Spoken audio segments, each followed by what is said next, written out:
Hey everybody, this is Alan Butler from the Helmet Center, and today we're talking with Chad Carpenter about a fantastic trip that he and his sister took that he wants to tell us about, and we're really excited to hear from him. So Chad, tell us a little bit about this adventure. Where did you and your sister go? Thanks, Alan. My sister and I went to Yellowstone National Park. She used to be a semi truck driver for many, many, many years and drove all over this great nation. But she would see signs for some of the great places we've got and said, that's a bucket list item. Yeah, So when she retired, she bought a Ninja 1000 sport touring motorcycle. And beautiful. she said, I want to go. And I said, you know what? I'm still a working slave, but I'm going to follow you and we'll do it together. And what And that sounds awesome. But now she in Arizona also? yes, she and I Okay, so both you guys are launched from both living in Arizona. Arizona. And what were Yep. you riding? I was riding a 2016 Indian Roadmaster, a big Very old different. comfy couch. Yeah, very Yes. different motorcycles. But that's awesome. Has your sister been a rider for a long time? She has. She was probably ridden for about 10 to 15 years and then took a 10-year break. She called me her motorcycle drug dealer because I convinced her to ride slowly but surely. She got addicted, and she now has Yeah. two motorcycles Oh boy. uh, because of my drug dealing habit that I have for her. It's like a cult, isn't it? Yes, yes, yes, it is. All right, so Yes, you indeed guys it is. you're taking the highway. What was the route that you guys took? Tell me about that. So for me, because I am a working slave, I've got a narrow window for vacation time. Right. She took off a few weeks ahead of me and took a lazy, ganderous trail to eventually till we got to West Yellowstone, which is the obviously west of Yellowstone in Idaho, Yeah. about 1,000 miles, 1,100 miles from Phoenix.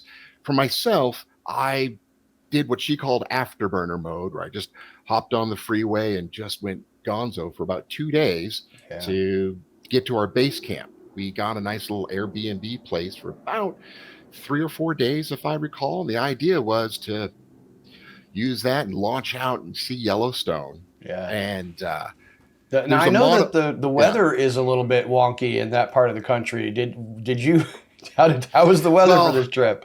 that was a very insightful. That was a very lesson learned that most folks go there around 4th of July or later because the weather's consistent. We Yeah. went in May and June.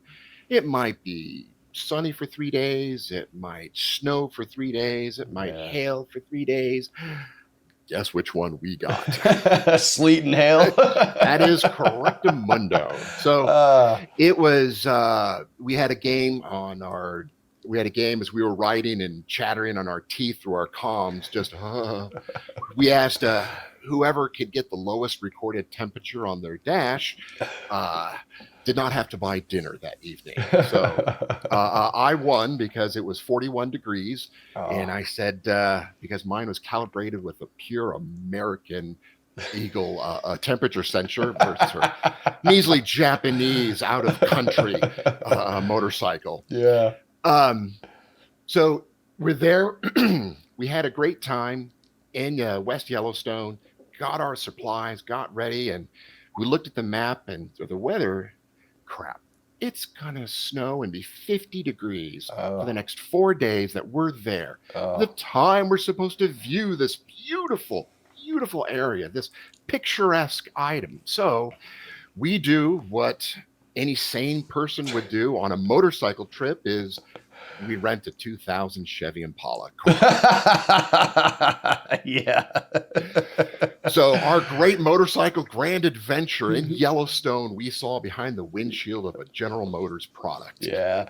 Well, you know what? I get it, man. I mean, it's for a journey like that, it seems like the trip between A and B is the important part. I mean, yeah, you might, it'd be nice to be cruising around on the bike, in the area, but I think hopefully the important part is between here and there. You say, what do you Abs- say? Absolutely. It's the unexpected events Yeah, that create an adventure. absolutely. They're the ones that create a memory. So, for example, my sister hates this, but it was extremely cold there in 50 and 60 degrees. So we would go drive to a site, look at some beautiful, beautiful things like I'm trying to think some of the icons, obviously Old Faithful or some of the other wonderful Yeah. pools that they have. Yeah. And after about 40 minutes, my sister would be freezing cold and she would be the fastest shuffle to get back to the car and turn on the heater and just wait to heat her hands. And me, being the lovely brother, got the world's best photo of her that I share with all the families, and she absolutely hates it. Are And we gonna because I'm a are we gonna publish this photo to the world? yeah, yeah, Of I'll course. share that with you, Alan. She hates this photo, this expression of her hands warming up, and her brother just has a crap eating grin on his face. We met in a place called Alpine, Wyoming, Mm, at a resort called the Flying Saddle Resort. 2-star, 3-star thing, and kind of a nice, seemed nice on the reviews. One of the best hotels I've stayed in. I will go back there 100%. They have an old 70s motel, but they have waterfalls and beautiful plants and greenery throughout the entire thing. So every morning we woke up, it was just an idyllic center that was just fantastic. It's one of those things awesome. that was an unexpected little pleasant surprise. Beautiful. Um, there are countless things. Ah, we were heading south, and as we left West Yellowstone, our idea was not to go freeways back. It was to take the side roads. Our rule was you can't take interstate. There you go. So we took a lot of surface streets, state highways, and the idea was always just to kind of meander. And we would typically not choose a hotel until 10 or 11 o'clock in the afternoon till we got a Yeah. feel of how Yeah. far we were going. And Right. one time it was just hot as Hades. We were underneath a tree, kind of grumbling a little bit, and we met a few other bikers. And we just said, "Hey, where's a good place to stay?" And they said a Yeah. town called Torrey in Utah. Torrey, Never heard of Utah. it. Torrey, Utah. Interesting. Never heard of it. Way out of our way. And I thought, let's roll the dice. It's an adventure. Yeah. So we went to Torrey, and that's a place I've stayed twice since then, and it is fantastic. A small little So town with you just a got one-way street. a couple of hidden gems on the trip there. I think that whenever you go on a road trip like that, that's what you remember a lot of times is these wonderful little places that you'd never been before, and it just turns out maybe you got great service at a restaurant or met some cool people there, had a Yep, great drink, whatever it was. absolutely, So you guys absolutely. discovered a couple of these little hole in the wall places on the road to, off the beaten paths. It's not the cost of the trip of every single day because it's not Right. super expensive compared to Yeah, an airline flight or a hotel or a cruise. sure. What gets you is the equipment. Absolutely. To Yeah. get prepared for the trip, there's a motto that I've heard Harley Davidson riders use all the time is when you get ready for a trip, you take everything you have, lay it out on your bed that you're going to pack on your bike, cut it in half, and double the money. That's very true. Very true. Absolutely. Good insight. That's a good insight. I I will say this, my rule of thumb is I typically do vacations around the summertime, and when it comes to Phoenix, I always say leave at say Thursday at 10 o'clock at night Yeah. and go to Flagstaff There you where it's go. nice and cool.